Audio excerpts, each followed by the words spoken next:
नमस्ते, सदा वत्सले मातृभूमि, जय हिंद दोस्तों। आज की टॉप डिफेंस हेडलाइंस हैं। अब नए 220 एचपी इंजन के साथ तापस ड्रोन मेल यूएवी का यूजर ट्रायल शुरू होगा 2022 की शुरुआत में। भारत को देखते हुए अब पाकिस्तान खरीद रहा है MPT-76 राइफल्स को। 75 किलोमीटर लंबी रेंज के साथ गाइडेड पिनाका सिस्टम का अभी थोड़ा और इंतजार करना होगा। किलो सबमरीन के बारे में गोपनीय जानकारी लीक करने के आरोप में नौसेना कमांडर और 2 रिटायर्ड अधिकारियों को गिरफ्तार किया गया।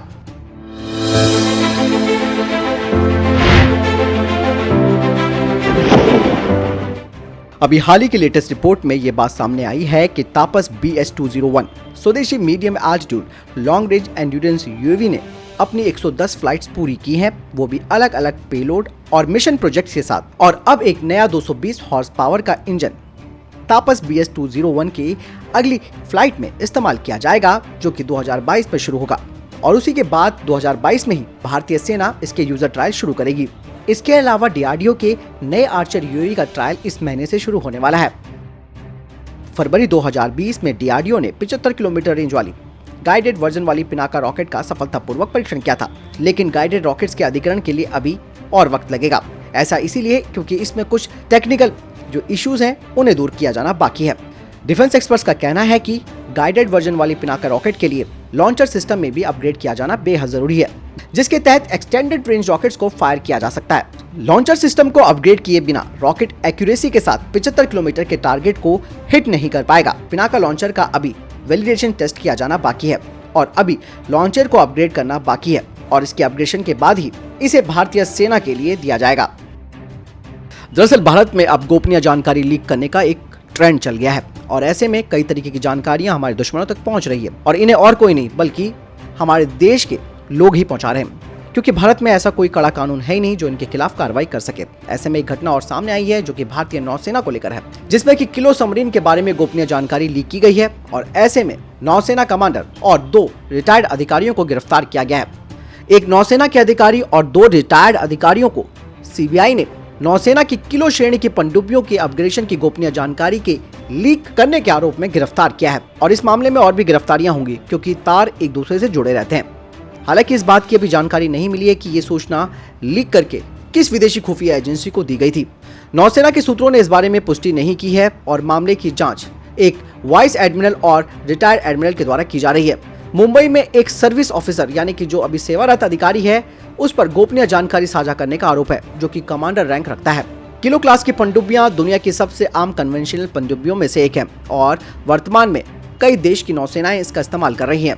भारत में इन पनडुब्बियों को सिंधु घोष श्रेणी के अंतर्गत कैटेगराइज यानी कि वर्गीकृत किया गया है। अब तक भारत सरकार ने 10 ऐसी पनडुब्बियों का अधिग्रहण किया है, जिनमें से सभी व्यापक आधुनिकीकरण के दौर से गुजर रही हैं और इनके जो विवरण है वो काफी क्लासिफाइड होते हैं। नौसेना के पास वर्तमान में 15 कन्वेंशनल पनडुब्बियां और 2 परमाणु पनडुब्बियां हैं। ऐसे में जब तक भारत सरकार एक कड़ा कानून नहीं बना लेती तब तक इस तरीके की घटनाएं होती रहेंगी और हमें अपने देश के साथ समझौता करना पड़ जाएगा, यानी कि देश की सुरक्षा के साथ समझौता करना पड़ जाएगा। क्योंकि जब तक एक कड़ा कानून और ऐसा कानून ना आ जाए जिससे कि इनको हमेशा एक डर बना रहेगा, मन के अंदर भय रहेगा कि देश की संप्रभुता के साथ अगर हम खिलवाड़ करेंगे तो हमारा हश्र क्या होगा, ये बात इनको पता होनी चाहिए। आपको क्या लगता है कमेंट सेक्शन में लिखकर जरूर बताएं। वेम टेक्नोलॉजी ने तेलंगाना स्टेट गवर्नमेंट के साथ एक MOU पर साइन किए हैं, जिसके तहत 1000 करोड़ रुपए की डिफेंस फैसिलिटी को स्थापित किया जाएगा इस राज्य में। ये फैसिलिटी यानी कि ये सुविधा 500 एकड़ में फैली होगी और यहाँ पर पूरी तरह से fighter jets, helicopter, missiles, seekers, avionics, naval system, unmanned aerial systems, medium large aero naval structure, radar system, aero engine और हॉट एंड कोल्ड इंटीग्रेशन किया जाएगा।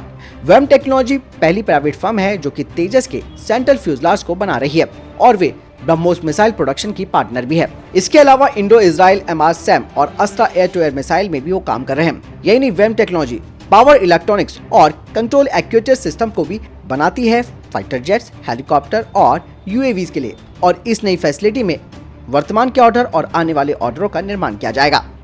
भारतीय सेना अमेरिका और रूस से अत्याधुनिक राइफलें खरीद रही है, जिसके बाद पाकिस्तान के टेंशन बढ़ना तो लाजमी था। अब यही वजह है कि पाकिस्तानी सेना तुर्की की शरण में पहुंच चुकी है। पाकिस्तानी सेना तुर्की से MPT-6 राइफल और उसकी गोलियां खरीदना चाहती है ताकि भारत की बेहद घातक राइफलों को टक्कर दी जा सके।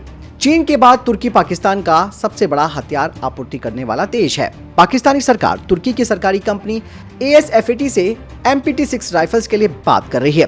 पाकिस्तानी सेना ने तुर्की से इस राइफल और इसकी गोलियों को ट्रायल के लिए मांगा है। ये ट्रायल पाकिस्तान में किया जाएगा।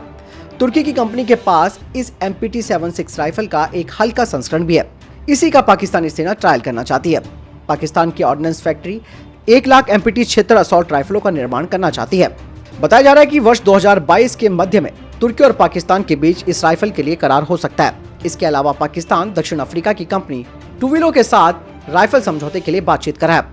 पाकिस्तान इस राइफल की तकनीक चाहता है। वहीं दूसरी तरफ भारत ने अमेरिका और रूस से अत्याधुनिक राइफलों का समझौता किया। करीबन 15 साल के बाद भारतीय सेना को अमेरिकी निर्मित 6 और असॉल्ट राइफलें मिल गई हैं। भारत ने करीबन 72,000 यानी कि 72,000 राइफल्स का समझौता किया था। ये राइफलें अब भारतीय सेना को मिल चुकी हैं। इसके अलावा भारत ने AK-203 असॉल्ट राइफलों की खरीद के लिए रशिया के साथ समझौता भी किया है और ये राइफलें इस साल नवंबर से देश में आना शुरू हो जाएंगी। दोनों ही देश भारत में 6 लाख AK-203 राइफलों के संयुक्त रूप से निर्माण करेंगे, जो कि 2018 से पेंडिंग है। AK-47 का ये सबसे एडवांस वर्जन है और ये इंसास को रिप्लेस करेगा। हालांकि पाकिस्तान तुर्की से MPT-6 ले रहा है और वो इसकी तकनीक भी चाहता है ताकि इसका निर्माण वो अपने देश में करेगा और साथ ही साथ आतंकियों को भी इसको प्रोवाइड कराएगा।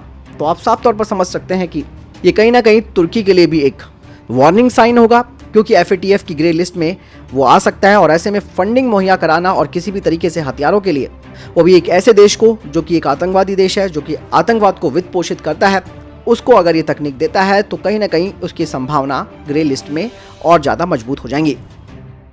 भारतीय सेना अब अमेरिका से 30 MQ-9A प्रीडेटर ड्रोन का अधिग्रहण करने जा रही है। बता दें कि दिसंबर में होने वाले दोनों देशों की बैठक में इस रक्षा सौदे की घोषणा कर दी जाएगी। अधिकारियों के मुताबिक रक्षा मंत्री राजनाथ सिंह और विदेश मंत्री S जयशंकर दिसंबर में अपने समकक्षों एंटोनी ब्लिंकन और लॉयड ऑस्टिन के साथ वॉशिंगटन में मुलाकात करेंगे और इस द्विपक्षीय वार्ता के दौरान ये महत्वपूर्ण घोषणा की जा सकती है। दोस्तों, आपको मालूम ही है कि भारत की तीनों सेनाओं को 10-10 प्रीडेटर ड्रोन दिए जाएंगे और नौसेना पहले से ही 2 प्रीडेटर ड्रोन का इस्तेमाल कर रही है।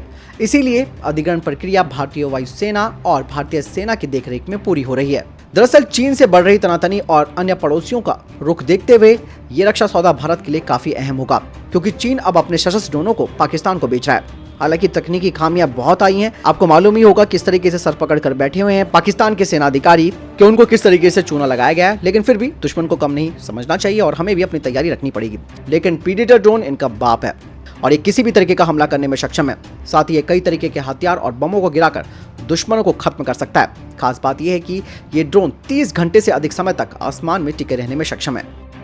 पाकिस्तान के चच्चा जान तुर्की के सुर अब बदलने लगे हैं कश्मीर को लेकर। जी हाँ, और इन दिनों पाकिस्तान और तुर्की के बीच एकजुटता की कमी देखने को मिल रही है, क्योंकि तुर्की ने अब अपना रुख कश्मीर के प्रति बहुत ही नरम कर लिया है। कहा जा रहा है कि पाकिस्तान के सत्ता के गलियारों में अब तुर्की की ओर से कश्मीर में कोई रुचि नहीं है। साथ ही तुर्की के राष्ट्रपति रजब तय्यब एर्दोगन ने कश्मीर मुद्दे पर असहजता दिखाते हुए पाकिस्तान का कोई पक्ष भी नहीं लिया है और हमेशा एर्दोगन ने संयुक्त राष्ट्र महासभा में पाकिस्तान का साथ देते हुए कश्मीर का मुद्दा बार बार उछाला है। लेकिन तुर्की का कश्मीर के प्रति अपने सुर नरम करने का पीछे का मकसद है कि तुर्की की आर्थिक स्थिति बहुत ज़्यादा खराब हो चुकी है और FATF की ग्रे लिस्ट में उसे अब शामिल किया जा सकता है।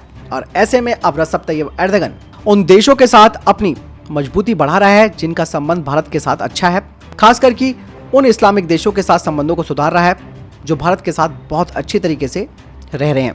तुर्की ने हाल के दिनों में मिस्र, UAE और सऊदी अरब से रिश्ते बेहतर करने के कई प्रयास भी किए हैं। तुर्की को यह बात समझ में आ गई है कि अगर उसे अपनी आर्थिक हालात सुधारने हैं तो उसे राजनीतिक समर्थन जुटाना जरूरी होगा और ऐसे में उसे अगर अंतर्राष्ट्रीय मदद चाहिए और भरपूर विदेशी सहायता चाहिए तो इसके लिए पाकिस्तान का जो रवैया है और पाकिस्तान का जो कश्मीर प्यार है उसे दरकिनार करना पड़ेगा और ऐसे ही अब करने जा रहा है तुर्की। आपको क्या लगता है इस बारे में कमेंट सेक्शन में लिखकर जरूर बताएं। तो दोस्तों ये अभी तक टॉप डिफेंस और स्पेस अपडेट वीडियो के सामने कोई प्रश्न जवाब आपका कोई सवाल है कमेंट सेक्शन में लिखकर जरूर पूछ सकते हैं। बहरहाल इस वीडियो के लिए इतना ही। मिलता हूं नई वीडियो के साथ। चैनल सब्सक्राइब करना ना भूलिएगा। नमस्कार, जय हिंद, वंदे मातरम।